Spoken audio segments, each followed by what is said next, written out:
Madame la Présidente, chers collègues, depuis plus d'un an, nous alertons, progressons pour que toutes les politiques régionales passent par le prisme de Néo-Terra et que nous puissions avoir de réels indicateurs pour suivre la trajectoire indispensable de l'urgence écologique et sociale.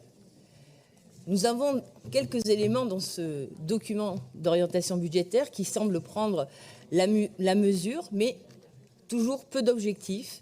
Et entre les lignes, on perçoit toujours le manque de courage pour assumer plus d'ambition pour stopper le péril climatique, l'effondrement du vivant et la démocratie.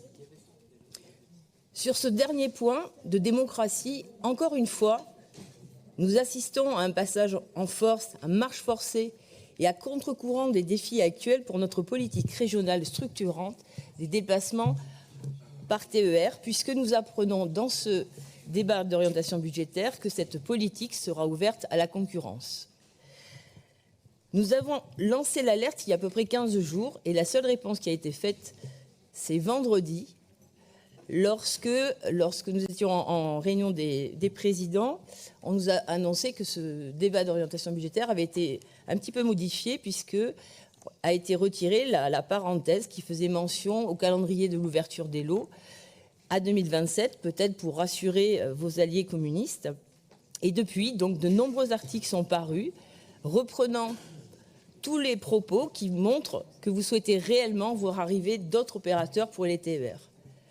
Que le calendrier, finalement, il est toujours inchangé malgré la suppression de la parenthèse et que nous aurons 4 lots contre 5 actuellement.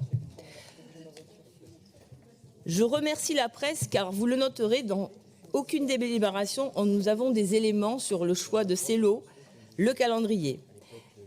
Est-ce que vous pensez qu'il est bien normal que ces informations pourtant essentielles ne viennent pas directement dans notre hémicycle?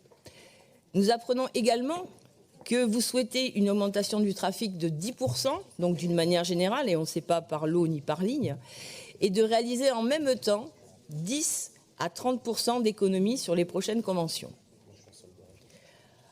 En réunion des présidents et présidentes de groupe, et vous l'avez confirmé ce matin, vous avez annoncé donc la création d'un groupe de travail transpartisan sur cette question, que vous avez qualifié de technique et compliquée, mais encore une fois, la démocratie, le travail des élus, l'écoute des usagers, des cheminots sera bafouée car la décision est déjà prise. Il est donc prévu le découpage en 4 lots, Sud-Aquitaine, Poitou-Charentes, Limousin-Périgord, RER métropolitain, et tout cela, c'est 54 lignes. Le RER métropolitain, c'est 3 lignes qui bénéficient pour 2 d'entre elles de très bonnes conditions de circulation, car de nombreux travaux ont été effectués et sont programmés. J'ai des collègues à côté qui parlent fort, c'est un peu gênant. On peut facilement envisager que ce lot va aiguiser l'appétit des opérateurs avec ces lignes qui sont massivement empruntées et faire ainsi des bénéfices facilement. Mais si je prends par exemple la gare de facture, quelqu'un qui va prendre un TER en gare de facture, il va se retrouver avec peut-être 1 ou 2 ou 3 opérateurs. Nous sommes très inquiets sur qu'est-ce que ça va pouvoir engendrer sur ce futur usager avec ces opérateurs, quelles vont être les conséquences concrètes sur les fréquences, le prix des billets. Vous parliez tout à l'heure de la région sud en disant que c'était mieux et moins cher, mais simplement, et comme l'a rappelé Frédéric Mélier, la subvention régionale au kilomètre passe de 15,10 € à plus 5 € au kilomètre pour la future ligne qui va passer à Transdev. Nous avons donc des craintes sur les augmentations de tarifs, puisque je rappelle, en région, nous avons déjà eu 2 augmentations successives de 2%. Et existe la possibilité de prolonger de 10 ans la convention actuelle, puisque ce n'est pas du tout mentionné dans les lignes du débat d'orientation budgétaire, alors que le pacte ferroviaire le permet.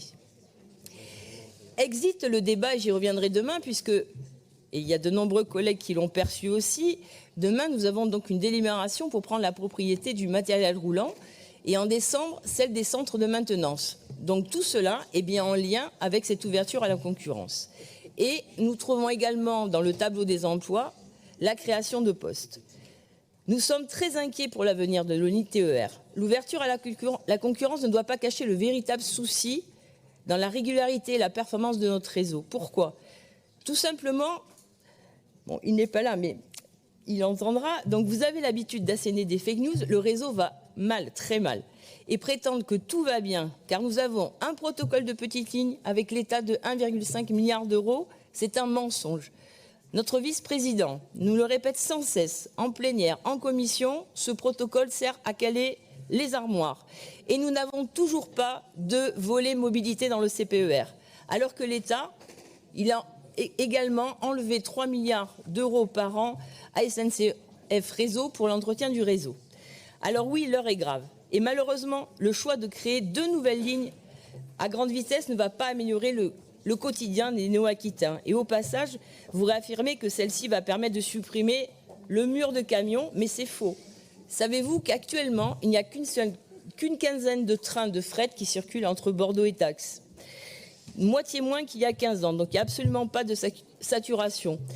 Il faut vraiment arrêter les fake news et prendre les mesures indispensables pour un service public régional de TER efficace et accessible à tous. Non, l'ouverture à la concurrence n'est pas garant d'économie et d'efficacité, mais bel et bien un risque accru pour les usagers, comme on a pu le voir avec l'énergie. De plus, l'ouverture à la concurrence, et on le voit un petit peu partout, parce qu'on cite l'Allemagne, l'Italie, mais là, les investissements sur le réseau sont très, très importants par l'État, et nous, l'État, il ne subventionne pas. Donc l'ouverture, elle va se faire que sur des lots rentables, largement bénéficiaires. Donc on va donner des subventions publiques et le privé va pouvoir ainsi réaliser des bénéfices et contribuer. Nous, régions, on va continuer à contribuer au démantèlement de la SNCF engagé par le gouvernement depuis 2018. C'est donc la mort annoncée de certaines circulations de TER en Nouvelle-Aquitaine. Ça signifie des inégalités de desserte sur la grande région et des conditions de travail et sociales dégradées pour des centaines de cheminots. Nous demandons vraiment à ce que ce sujet fasse l'objet d'un véritable débat. Alors Alain Rousset, on l'entend dans ses différentes interventions, parle de ce groupe de travail, parle de discussion, mais on voit bien que la décision est déjà prise. Et donc la seule solution pour que l'on puisse vraiment débattre tous ensemble de cette ouverture ou non à la concurrence, puisque la loi nous permet de pouvoir prolonger la convention actuelle de 10 ans, ce qui nous permettrait d'avoir un espace de travail, de réflexion beaucoup plus long. Ça serait donc de faire cela avant décembre 2023. Je vous remercie.